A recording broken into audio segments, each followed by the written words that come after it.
అందుకే మిత్రులారా, తెలంగాణలో ఏ సమస్య వచ్చినా, తెలంగాణ ప్రజలకు ఏ అవసరం వచ్చినా అండగా నిలబడే ఈ ఉస్మానియా యూనివర్సిటీ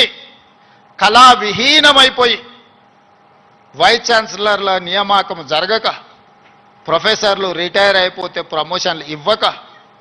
అసోసియేట్ అసిస్టెంట్ ప్రొఫెసర్లను కాదు లెక్చరర్లను, నాన్ టీచింగ్ స్టాఫ్ను కూడా నియామకాలు చేయక, కొద్ది కొద్దిగా క్యాన్సర్ లాగా ఈ ఉస్మానియా యూనివర్సిటీని నిర్వీర్యం చేసి తెలంగాణ సమాజానికి చైతన్యాన్ని అందించే ఈ ఉస్మానియా యూనివర్సిటీని కాల గర్భంలో కలిపేయాలని కుట్ర జరుగుతున్న సందర్భంలో ఖచ్చితంగా ఈ ఉస్మానియా యూనివర్సిటీ పూర్వ వైభవాన్ని మళ్ళీ ప్రారంభించాలి అనే ఒక గొప్ప ఆలోచనతోని నేను ముఖ్యమంత్రి అయిన మరుక్షణం ఉస్మానియా కాకతీయ యూనివర్సిటీలతో పాటు అంబేద్కర్ ఓపెన్ యూనివర్సిటీ నుంచి మొదలు పెడితే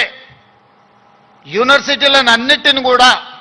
చదువుకే కాదు సామాజిక చైతన్యానికి వేదికలు కావాలి. ఈ యూనివర్సిటీల వైస్ ఛాన్సలర్కి ఒక సామాజిక స్పృహతో పాటు సామాజిక చైతన్యం ఉన్న వాళ్ళని నియమించాలి అని చెప్పి సామాజిక న్యాయాన్ని చేయడమే కాదు, చేసి చెప్పడమే కాదు, చేసి చూపించాలి.